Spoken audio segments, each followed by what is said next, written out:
జమ్మూ కాశ్మీర్లో భారీ కుట్రని ప్రస్తుతం మన భద్రతా దళాలు గుర్తించినాయి. ఏంటంటే పహల్గామ్ దాడికి స్థానికుల సహకారం ఖచ్చితంగా ఉంది. వాళ్ళని కాపాడటానికి 70-80% మంది ప్రయత్నిస్తే వాళ్ళని చంపించడానికి తీవ్రవాదులతో 20% మంది ప్రయత్నించారు. ఆ విషయంలో కొన్ని అరెస్టులు జరిగినాయి, అంతా చూసింది. అదే సందర్భంలో ఇప్పుడు అక్కడ ఈ సైబర్ వార్ఫేర్ కూడా నడుస్తోంది కదా. అంటే ఒక దేశం ఇంకొక దేశానికి సంబంధించిన నిఘా వ్యవస్థల ద్వారా సాఫ్ట్వేర్ల ద్వారా ఐడెంటిఫై చేయడం, అందులో భాగంగా మన సైబర్ వారియర్స్ అక్కడ ఐడెంటిఫై చేస్తే తాజాగా బయటపడినటువంటి విషయం ఏంటంటే ఎన్క్రిప్టెడ్ యాప్స్ లైక్ టెలిగ్రామ్ కావచ్చు, లేకపోతే సిగ్నేచర్ కావచ్చు, ఇట్లాంటి వాటిట్లలో ఒకళ్ళ నుంచి ఇంకొకళ్ళు మాట్లాడుకునేది వేరే వాళ్ళు వినడానికి అవకాశం ఉండదు.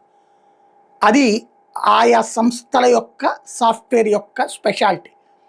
అట్లాంటి వాటిని డీక్రిప్ట్ చేయగలిగినటువంటి టెక్నాలజీ మన సైన్యం దగ్గర ఉంటుంది.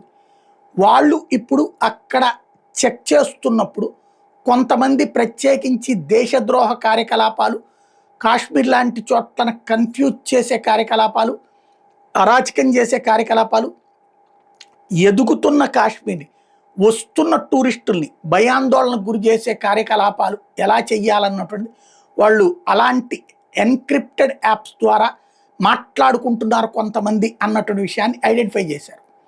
అలాంటి వాళ్ళ మీదన ఈ తెల్లవారుజాము నుంచి వాళ్ళ ఇళ్ల మీద రైడ్స్, వాళ్ళని పట్టుకుని అసలు ఏం మాట్లాడుకుంటున్నారు, ఎందుకు ఏంటి దేశం మీద కుట్ర అని తేల్చే పనిలో పడ్డారు.